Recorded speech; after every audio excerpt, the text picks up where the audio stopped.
Welcome, seekers, to another dose of incredible stories making waves on the local level. Today I'm excited to introduce Cracks Moreki, a talented clothing maker who's transforming the fashion scene. Like most of us these days, Cracks runs two brands, Lunatic to Fears, which offers stylish everyday wear, perfect for anyone looking for a comfortable yet trendy piece, and Clara a high-end line named after his mother and grandmother, designed for creative, fashion-forward individuals. In a place where innovation like this is rare, Cracks is leading the way with his stunning upcycling denim creations and community-driven upcycling campaigns. Join me as we delve into Cracks' journey, his creative process, and significant impact that he's making with his sustainable fashion initiatives. Welcome to The Seeker. Ladies and gentlemen, welcome to another episode of The Seeker. I have another special guest, another creative from Kroonstad. Yes, sir. I have Mr. Cracks Moreki in the building, man. How you doing, bro? I'm good, my brother. Yourself? Yeah, man. It's good. Even though we're meeting for the first time, it's nice to finally meet the person behind the work I've been looking at for all this time. Yeah, it's funny that time so that we can share conversation and hear a couple of things, Yeah, man, and I'm sure people want to hear about your work, bro. Yeah, most definitely. For sure, definitely. Man. To start off, man, can you tell us a little bit about your background and how you started making clothes? The background isn't like the clothing, or anything you want to mention that adds to the clothes. It's quite. I'll try to summarize everything there. So the beginning of all this, it was back in 2018. It actually started before that, the idea and having the passion for everything. But I started trying to initiate the moves back in 2018. I was back in Val doing engineering, but I started finding myself back then. So I was like, I should try to find a way towards the fashion and design. So 2019, I started teaching myself. I'm a self-taught fashion designer. I started teaching myself with the mini machine, trying to combine few pieces just to see, and then do my research on YouTube. Try to investigate to the older ladies, the ladies in the hood, like the grannies and all. There's a lot of them. Yeah. So I used to go and visit one of them and be like, yo, how do I do this? She would just advise me, you can do this, you can do this and that and that. So that's basically the start, and then we started building the brand. The brand was already there, but we started establishing the brand registrations, doing photo shoots, connecting with photographers and trying to expose it more to the masses. So and then as time goes on, that's when we started building up. Started getting more perfect with designing, meeting new creatives, the graphic designers, the musicians. Somehow there's a thing that combines the music and fashion because it's art. So somehow I tend to find inspiration in people who are more different from what I do. So so I had a couple of friends who rap, some who sing, some do this and that, some are DJing. So I think I found more inspiration towards certain things like that. Let's take it a step back. We got inspiration there, but what's the thing that makes you think, okay, I want to make clothes specifically? And what's funny is mostly when I'm in a creative process, most designers, they tend to sketch before they design. They try to combine the sketches, name the products. It happens. I think it's more spiritual, bro. So I sometimes wake up and be like, let me just go and design this. I'll sketch it later. So sometimes I design a garment, finish it up, then I start to sketch it after. It's the same thing of working on a collection, or a summer collection or winter collection. I find myself creating a product then name the product after, then sketch the product after. Yeah. So that's basically how it works. It's Yeah. kind of like a reverse towards what people mostly do. They Yeah, sketch, yeah. they plan, then they do the product. Yeah, it goes reverse the traditional way, and I think Exactly. a huge piece that in your internet information, the way it's on internet thing. Yeah. You almost see the clothes before you see that someone even drew it. Yeah, so naturally, someone would think, wow, It's a creative process. That's what I've noticed about the creativities I know, Yeah. because we are so internet based when it comes to informationary consumer. Yeah. Precisely. For sure, man. So, like, how Nukala, you wanted to, let's say the first thing you wanted to design ever. Yeah. What were the initial challenges like? So, the opening immediately. Bro, that's a good question.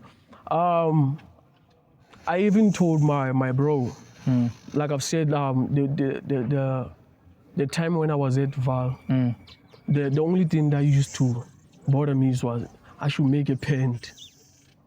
So there was this guy from Limpopo who used to design. We had a connection, like talk, because I like this work. Yeah. So I used to see like this guy can make a paint, but I can't. Not in a sense of competition. I was like, I should do this also. So I saw this guy doing his thing. I saw the paint. Then I started seeing the way he does things. Then I gave myself a chance. I can do this. So I started telling my bro, I think I should make the paint, but I'm finding a difficulty to pull the plan. He was like, man, if you put your mind and energy into it, you might do it. So I started trying. I keep failing. You know, sometimes if you're not well taught from the academics, it's kind of hard to make things the right way. Yeah. But I find it as a thing of you'll forever value the skill because it's self-taught. Yeah, you made mistakes. You know how to move next time. Yes. So yeah, the pants, especially the formal pants. I was struggling with the zippers. Yeah, how to cut a pattern, how to do this. So that was basically the challenges. Even though now there's still challenges. I don't think I'm at the level of being the best. Yeah, I still try to find a way to improve myself. Yeah, naturally, brother. There'll always be higher challenges. Yeah. I want to ask, because this thing, I try to base it on our town, Kroonstad. Yeah. So I want to understand how the local economy has affected the way you make clothes. Yeah, dog.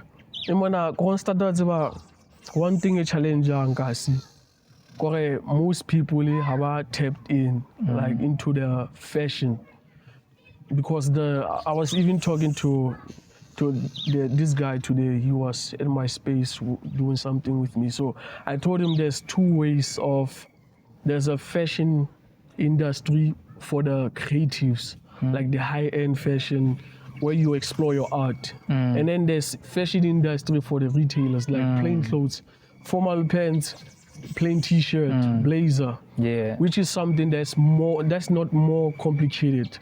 So for me as a creative, I look up to the great fashion designer globally.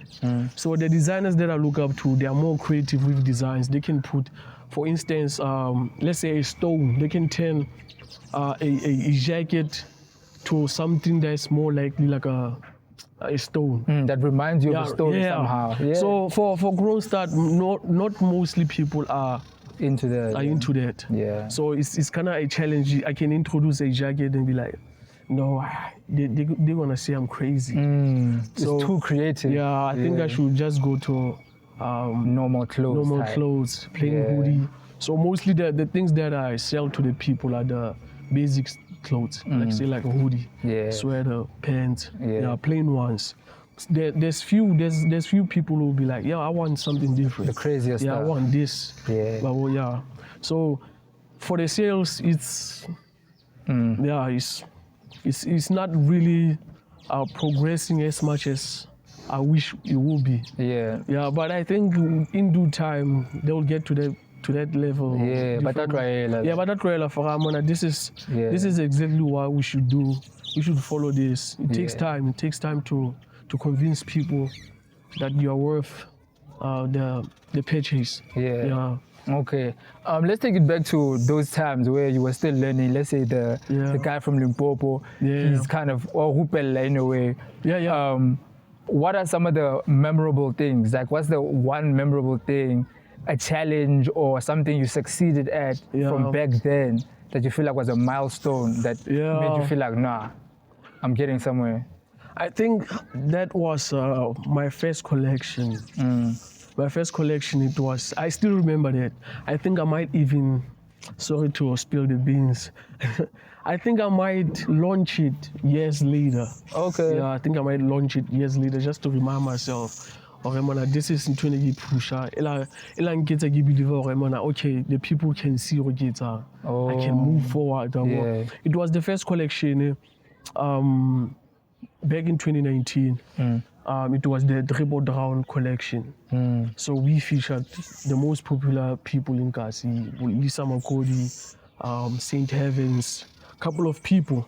So the fact that I was in a space with these people, and the reason why I approached them is because I knew they more tapped in this space. It's like finding somebody that's, let's say we get in a room and then you find this guy looks like me. We think the same. And then you go and obviously in life we always search for a match.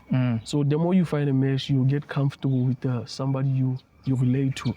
So working with them, it was inspiring. Then people started reaching out, bro, I respect your work. It's like, oh, thank you very much. But I was a bit uncomfortable because I'm not used to that. I was like, no, I gotta step back a bit. And then, that's the highlight of the beginning of me seeing like, okay, I can really do this thing. Okay, that's interesting. So everything came together because you made the clothes and then you also got the right people to represent the clothes and things like that. So everything connected in that way. Exactly. That's beautiful. So what influenced you, or like what influences your style basically? My style? Your style of design. My style of design is influenced, like I've said, the international fashion industry. Being different, trying to find something new in the game.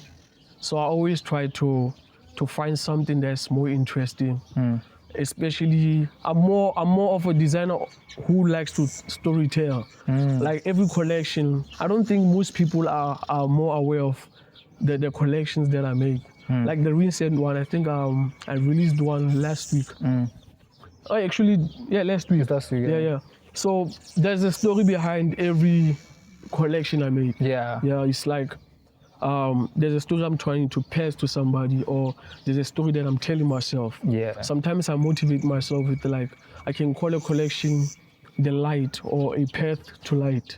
The title of the collection, A Path to Light. It's like I'm talking to myself, like, bro, this is the work that's gonna put you to the light. Let's just walk this journey. So such things motivates me, and obviously the people we look up to, dog. We look up to the people like Matrosa, David Tlale, such people. Mike Amir International. Rest in peace to Virgil Abloh. For sure.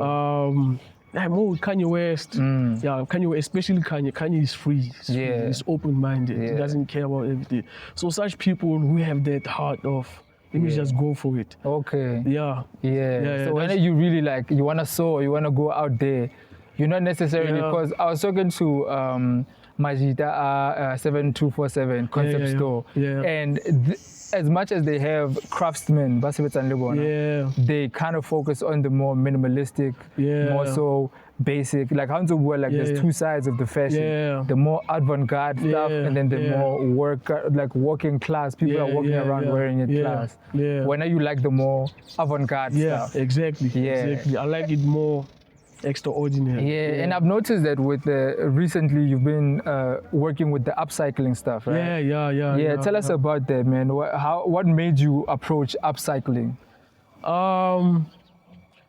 The whole story about this is I used to work at the interior shop Oh. Yeah, I was in a learnership there for like I think a year. Yeah, it was a year contract. Yeah. Then they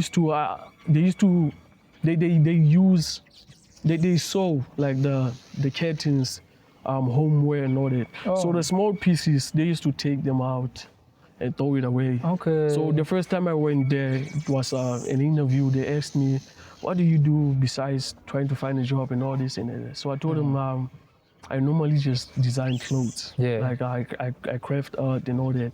So they said, we want to show you something. They showed me like sample books, a pile, bro. Sample books. They were like, show us what you can do with this. No. So then I went there. As time goes, started designing bags for the shop. Designing bags for the shop. It was more like my brand collaborating with the shop. Yeah, because the interior shop in a boutique on the side. Yeah, right? exactly. Yeah. It's still Mr. David is the guy who owns the place there. Mr. Andre. Mr. Andre. Yeah. Okay. So I was in a collaboration with the interior shop, and obviously they mentored me through the whole process. Wow. So yeah, and then I started thrifting. Went to the denim. I think something told me, like, bro, why don't you just try jeans? Because I went to the festival, entrepreneur festival for the first time. There's different races, white people, black people, colors, Indian. Yeah. So I went there, I started seeing that I have the basic stuff. I saw somehow my designs were almost let me say, what's the word? Almost the same as the other designer who was at the next store. I was like, okay, I'm selling bucket hats with this pattern. You selling bucket hats with this pattern. The difference is the color. So I was like, let me just use denim and see where it goes. Yeah. Then I started thrifting jeans, designing for myself, marketing the products. And then people started getting, yo, I like the jeans. How much is it? I know I'm not selling. So they started nagging me, hey, I want the jeans. I sold one. Then more people started coming. I was like, okay, let me just try to launch this upcycling brand. Then I named it after my late grandmother. It's Clara Christine. So Clara is my grandmother. Leo is Sesotho. So I wanted to sound a little, I don't know, Spanish or French. Lee.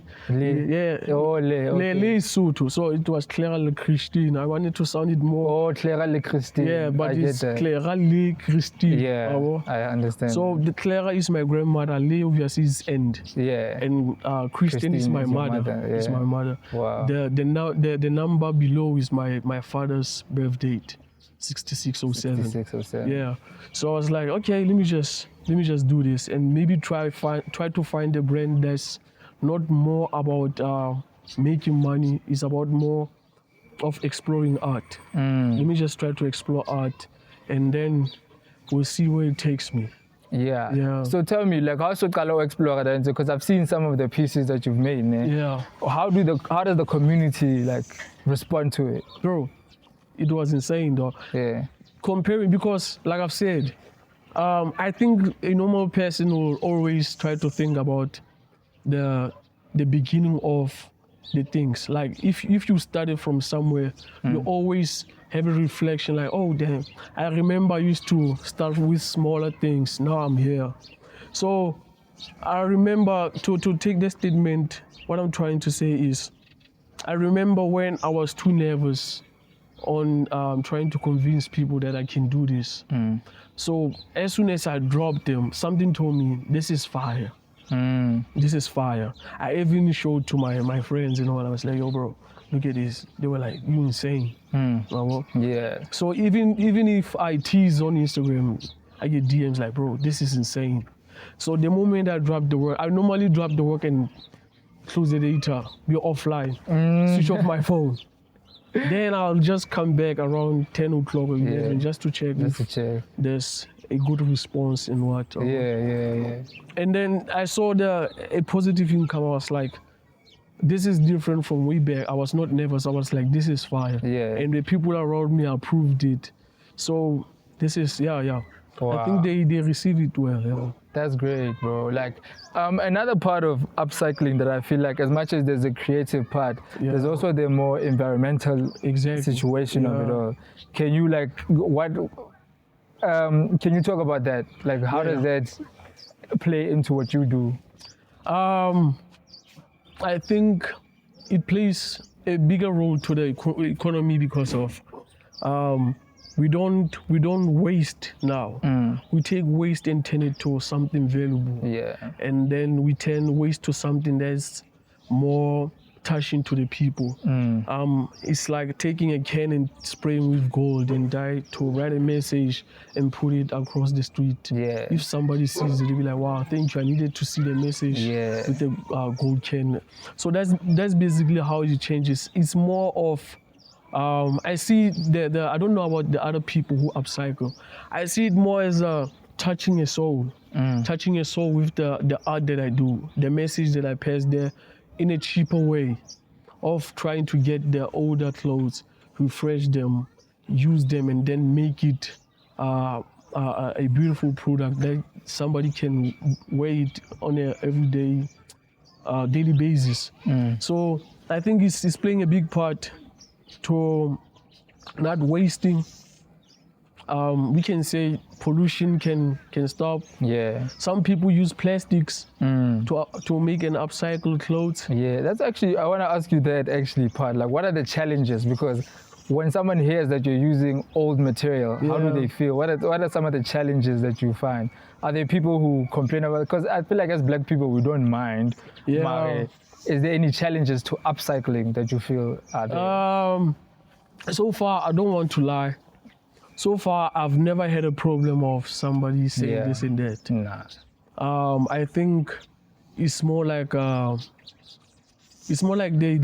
see the products, they see the art more than thinking. Sorry, they see the product more than they think about the process of it or where it comes from. Yeah. Because even bigger brands like Levi's, 100%. G-Star, Yes. there's a project they close to good and Levi's, they have a project, a combination project with Levi's, where they call out the customers to bring their old jeans, yes. and then they renew the products and make something out of it, and then give them a certain percentage towards the next sale. So such things, I used to think about it in a sense, will it work? So seeing like Levi's and all these brands doing it, I was like, oh, this is basically what's happening. Yeah. So I don't think people will be, obviously people are not the same. There's gonna be that one who's gonna be a pain, like, bro, nah, we cannot buy that. This is not a real material. Yeah. And there's not too many of those. Nah. Not too many. Not too many, yeah. Now, I want to find out, bro, like a huge part of what you're doing is also business. Yeah. How do you find the balance between your creativity and the business? Like, yeah. Are there any challenges maybe with that you've experienced? There used to be challenges. My mentor, I once talked to my mentor about not seeing a progress towards the finances of the business. Yeah.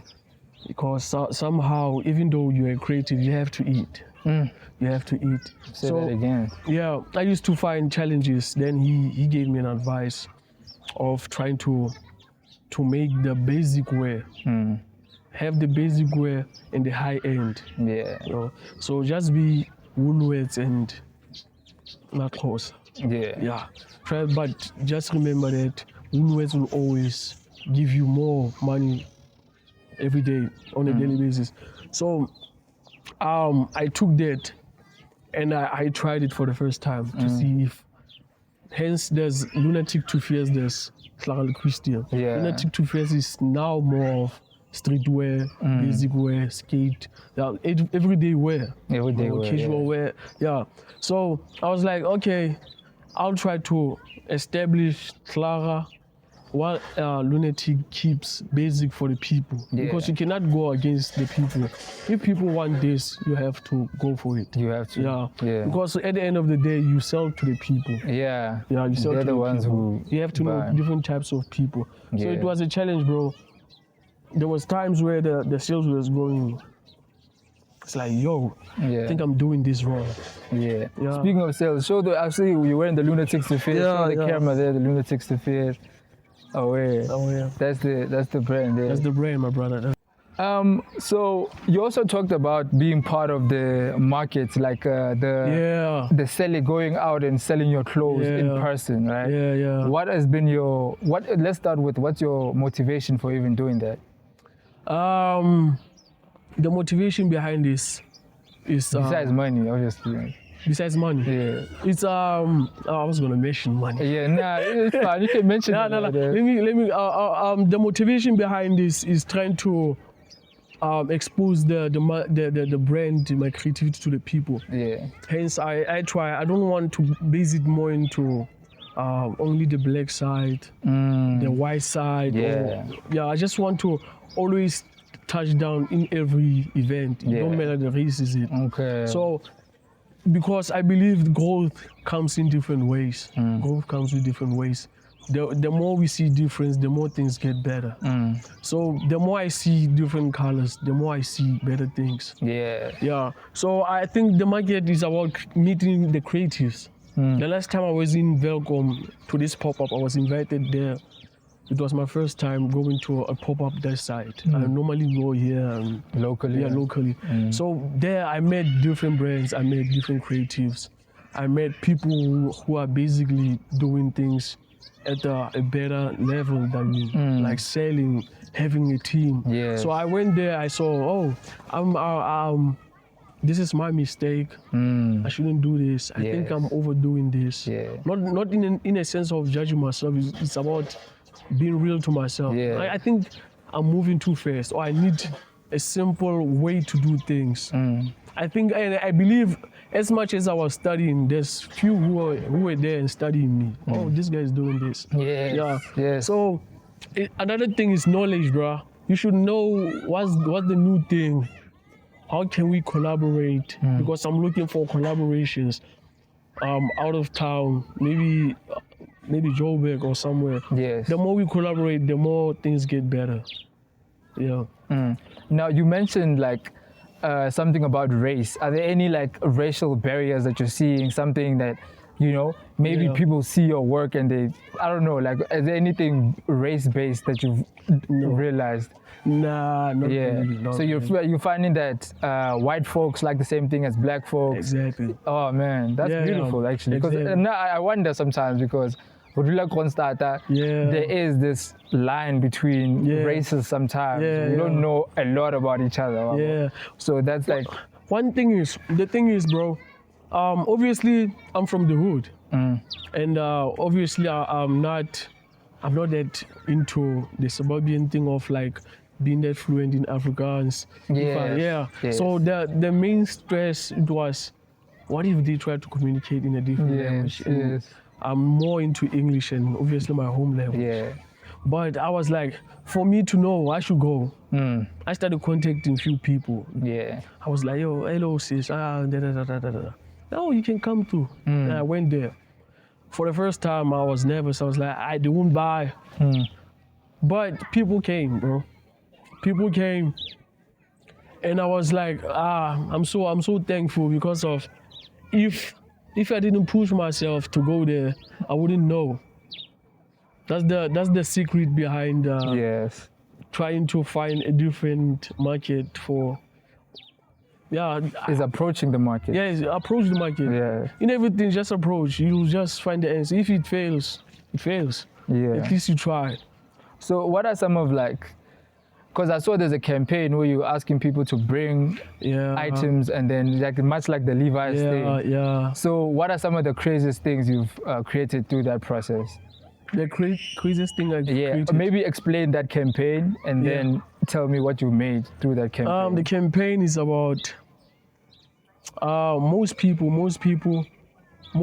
are, they're starting to like the way the designs of Clara Christian. So I was like, I need to make a campaign, and it was another way of marketing the establishing the brand. I was like, let me quickly try to give people the designs to represent me, and just use my skill, not really gain anything materialistic like this. So I was like, let me quickly just give them a platform where they can donate the jeans, and then obviously they're gonna mention to the other person.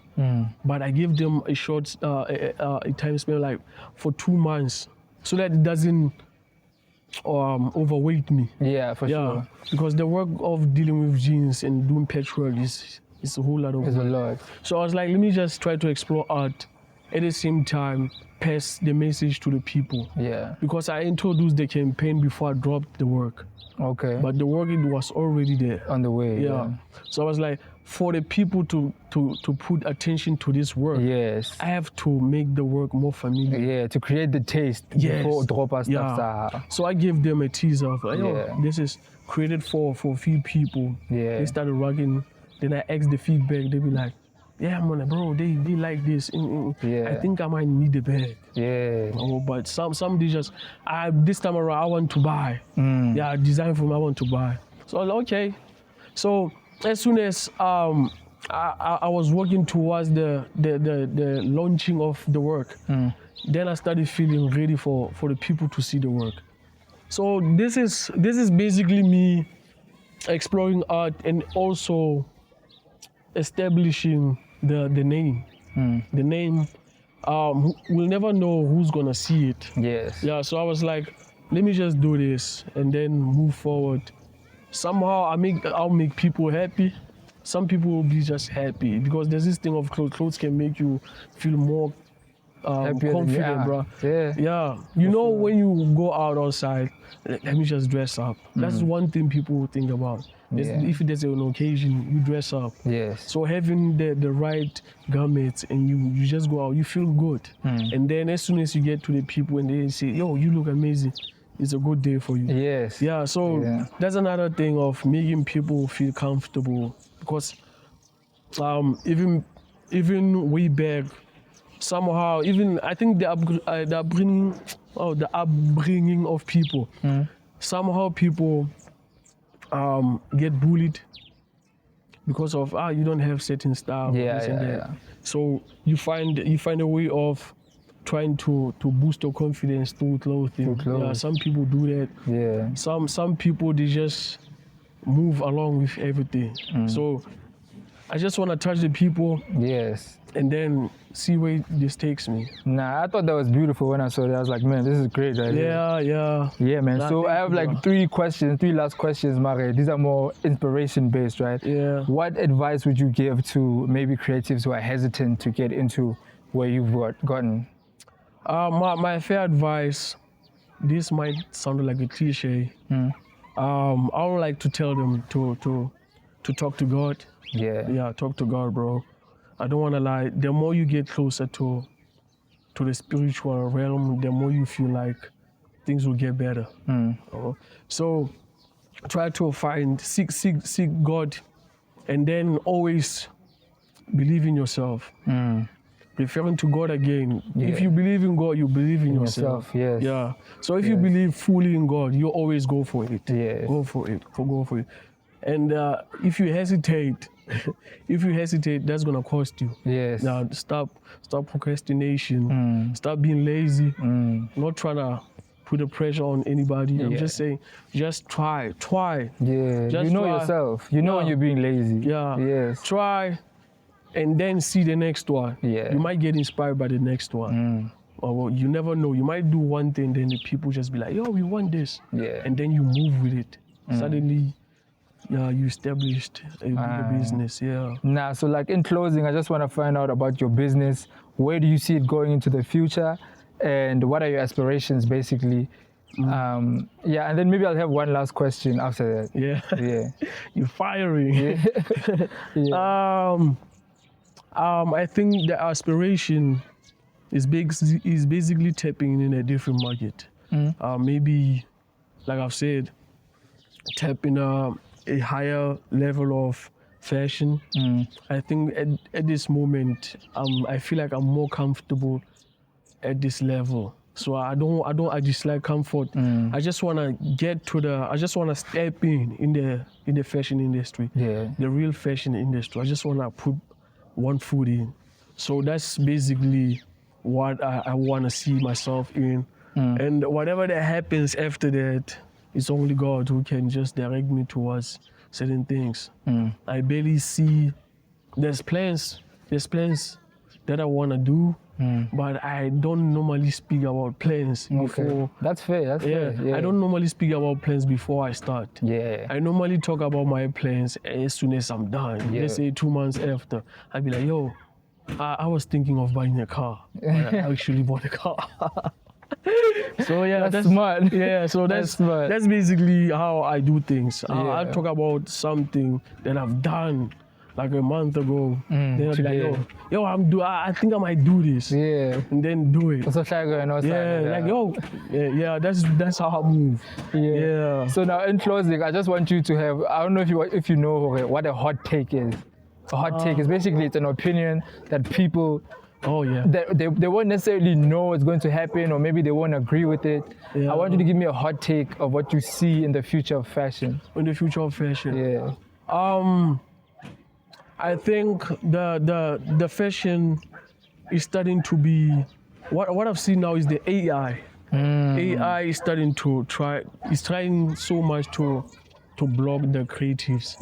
There's an AI that people use to sketch the garments. There's machines that can try to break the community. Why? What's this? The economy. Okay. Yeah, the machines, they're busy building up machines to use more computers to build some things. So it's getting more AI, but I don't think it's gonna succeed that much. Yeah, because I feel like I think we'll never know, eh? We never know. I think the moment when I heard about AIs, I was like, I got a bit worried for the future of fashion. But the international market, they're trying to push it so much to the people. But for African level, I don't think it will reach us anytime soon. Yeah. Only if we go outside, we might fight with these computers and all. So that might be something that I think might happen in the future. Or by then, maybe you would have implemented it in your brand or something. Hey, I don't think so. You don't think so? Nah. You think you're gonna fight this AI thing? I don't want to fight it. Hey man. Yeah. I don't it's tricky though. I get it. Yeah. It's tricky. It's tricky. Yeah. I don't want to fight it. I'll just stick to my lane. Yeah. The traditional way is the better way. Yeah. Because I feel like the more you put your heart in it, the more people will relate to it. That's true. And AI doesn't have a heart. Doesn't have a heart. At all. Yeah. So they just created that thing to shake us up. Yeah, man. Yeah. So yeah, man, that's the end of it. Yeah. Ladies and gentlemen, this has been Cracks Moreki. Thank you, my brother. You know, Yeah, Seekers, if you see his clothes, show them the logo again there. Hey. Lunatic Sophia's, Clara Le Christian. Yeah. You know, if you see it around, like it, share it, contact the guy, talk to him about how he can make you something. You know? Yeah, man. Another thank episode. you, my brother. It's been an honor to share the stories. No doubt, man. I appreciate I it. haven't done a sit-up for a long time. Yeah. Nah, I'm glad to be a part of it, bro. I'm glad to be a part of it. Oh, yeah. Seekers, see you next episode. Shout out to the Seekers. Yeah. Oh, yeah.